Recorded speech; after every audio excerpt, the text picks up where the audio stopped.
abatwabivuze ati inkotanyi n'indyarya abantu benshi bagahariye. Ibaze umuntu arakwishe aciyeza no kuguherekeza ku maziko ujya muntu nyene akanaguha n'uburyo. Murumva ko kantu bene wacu, umuntu arakubabaje, arakugiriye nabi, arakwishe, arakwishura ubuzo. Mwarabona ukuntu yaciye amwaka mikro aranazimya mikro ataraheza kuvuga n'ijambo. Kwaza n'ijambo rigomba rihere. Mwarabonye ukuntu ujya mu jepe basa n'abagomba kuniganira mikro, agomba kuyimwaka. Kubera iki? Yagomba vuge ivyo Kagame n'abamukikuje badashaka kumva. Ibi rero biganisha y'u Rwanda kugeza n'isaha ubutegetsi regime yo mu Rwanda ihari uyu mwanya irazi neza ko ishobora kuhavakaza abandi. Ni niyo mpamvu ubona impunzi zo mu Rwanda uyu mwanya zishobora gutahuka, abari mu Rwanda nabo bakaba impunzi. Hagi bisi byo tubipfurije, ariko duri kuraraba, uri kuranaliza, uri umuanaliste abona kure, urabona neza ko u Rwanda ari yo ruje. Yes, amahoro y'Imana bari namwe bene wacu. Muraho mumeze neza? Twe turameze neza cyane. Muraza kuntunga kubera ko ijwi ntirimeze neza cyane. Ariko nimaza ko tuza gutahurana kubyo ngomba kuvuga. Hama ndabibutsa kugira sabone no subscribe ahantu hose muherereye. Ari kumugwa media aho turakora sabone ku rubuga, kuri no rubuga twahisemo ko koza turacisha ko amakuru menshi kandi yizewe cyane. Turakunda cyane. Hama abantu musupportinga kumugwa media muko no gusupportinga kuri Linka Arlene Alu. So atire bimeze gute? Murazi neza amakuru ahari ko Aimable Karasira yarishwe, yari aricwa, yicwa ku munsi yari yarangirije ko igifungo ciwe, niwo munsi yitavye Imana. Ayo makuru nibaza ko benshi muyafise. Aya makuru nibaza ko twagiye turayashikiriza kenshi cyane. Ejo niho Aimable Karasira yashobora gushingurwa n'iteka. Mugabo cyari ibintu nari mbonye kandi ibintu byantangaje cyane. Ujya inkotanyi n'indyarya, abatwabivuze ati inkotanyi n'indyarya abantu benshi bagahariye. Ibaze umuntu arakwishe aciyeza no kuguherekeza ku maziko ujya muntu nyene akanaguha n'uburyo.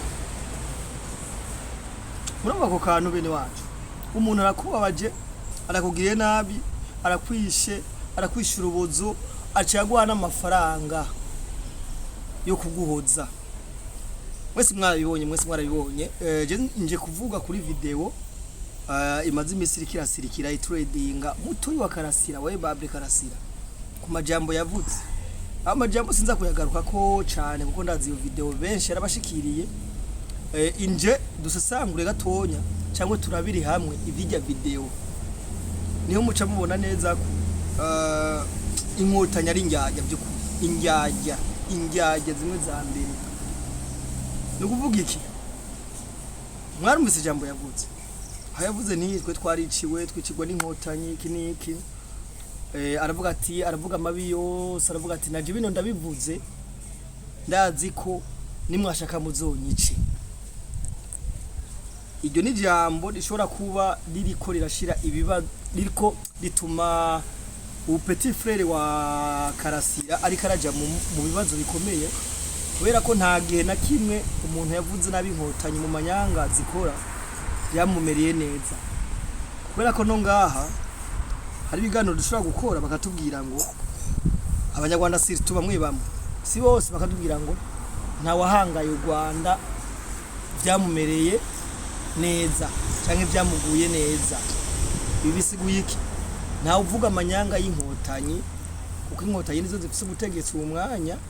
Nta uvuga amanyanga y'inkotanyi ngo bimugwe neza. Ibyo mu makomantire barabidusanzaye. Rero kwijambo ryashikirije mugabo petit frère wa Karasira, sinzi ko ari umugabo, sinzi ko yubatse, mugana abanyamurangano mujene, ni ibintu bitazomugwa neza nkuko bama babivuga, kubera ko yavuze nabi u Rwanda. So mu Rwanda no kuvuga iki ugerageje ushira amanyanga y'inkotanyi hanze muri ico gihe ucika iki umwansi w'igihugu, ucika ikigarasha, ucika intera hamwe. Niko bimeze niko bimeze. Mugabo uri ku ruhande rwabo ucika umuntu wabo, kandi bari tayari gukora ibishoboka byose kugira ngo bagukingire mu manyanga yose. Sinzi ko abantu babonye rero ukuntu ariko aravuga ijambo. Hari umujepe hari umujepe yari yarungitswe n'inkotanyi, kuko abantu bose bari haje bateza kuba barungitswe n'inkotanyi. Mwarabona ukuntu yaciyamwe akamikro aranazimya mikro ataraheza kuvuga n'ijambo. Kwaza n'ijambo rigomba rihere. Mwarabonye ukuntu ujya mujepe basa n'abagomba kuniganira mikro, agomba kuyimwaka. Kubera iki? Yagomba vuge ivyo Kagame n'abamukikuje badashaka kumva. Ibi rero biganisha u Rwanda. Ibi ni ibintu biganisha u Rwanda ahantu habi, kubera ko abantu bose bamaze kubona ko amanyanga y'inkotanyi ari menshi. Hageze yaho umunyarwanda abanyarwanda ubwabo batakitinya gupfa. Rigeje mu majyumviri mwabyumvise mwebwe nyene. Iyo igihugu abene gihugu bico gihugu bageze muri etape yo kudatinya gupfa, my friend, ni gihugu uzobona bavuga ati nimushake mutwice twese twararushe. Niryo jambo rero yavuze. Ijya ni message ikomeye cyane abantu birengagiza. Urinze ubona umujene nk'uyu ahagurutse akavuga nti ndabivuze nimushaka nanje muzonyice. Hari abantu nagiye mbona bagira ngo comment ngo agwaye mu mutwe, ngo ujya ngo siwe ngo agwaye mu mutwe. Ni gute umuntu agwaye mu mutwe ashobora kuvuga ijambo nkarirya akaca bandanya avuga ngo nanje murashaka muzonyice? Ubona ubwaye bwo mu mutwe. Gusa ndemeza neza kujya mu muryango waba waragize ihungabana byo mu mutwe bivanye n'ibintu inkotanyi zabakoreye uko babivuga. Kubera ko bumvise histoire ya Karasira Aimable, n'umuntu yafashe yikorera mutoyi wiwe amutwara kwa muganga, amaraso amusesika ku bibombe byari ko bitegwa n'inkotanyi 1994 baje kugirane gufata igihugu. Ibaze gufata amabombe ukayatera mu banyagihugu. Abanyagihugu ziko hari abantu b'abatutsi ukabateramo amabombe, mu nyuma ukacuza wigirisha ngo si wakoze genocide. Mu gihe abanyagihugu bari abene igihugu abanyarwanda bo mu bwoko bw'abatutsi bari ko barapfa bicwa n'amabombe we wateye. Ibi bisigura iki? Tuzoze tubwizanya ukuri. So jewe mbona neza ko u Rwanda ni bimwe nakubwira n'ama generation, ni conflit ya generation igiye kuhaba. Conflit de generation no kuvuga iki? U Rwanda FPR inkotanyi barazi neza ko bashobora kuhava hakaza abandi. Kuva ku ntwaro ya cami kugeza n'isaha u Rwanda ntiruratekana. Kugeza n'isaha ubutegetsi regime yo mu Rwanda ihari uyu mwanya irazi neza ko ishobora kuhava hakaza abandi. Ni niyo mpamvu ubona impunzi zo mu Rwanda uyu mwanya zishobora gutahuka, abari mu Rwanda nabo bakaba impunzi.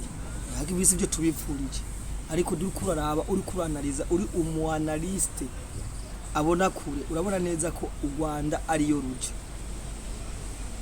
Ubunye bavuga nabi u Rwanda, abavuga bitagenda neza mu Rwanda ubu ni impunzi benshi.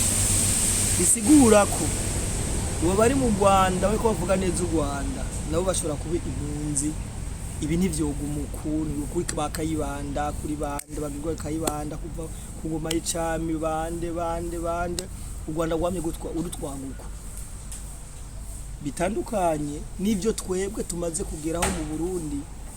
Mu Burundi tumaze gushinga intwaro ya demokarasi ikwiye yuzuye, na niyo mpamvu mubona nabivuze kuva kera. Niyo mpamvu mubona dufise n'umugwa mukuru wa politike, kubera ko igihugu kimaze kugira umugwa mukuru wa politike ni igihugu kiba kimaze kwisanta ko gifise ubuzima.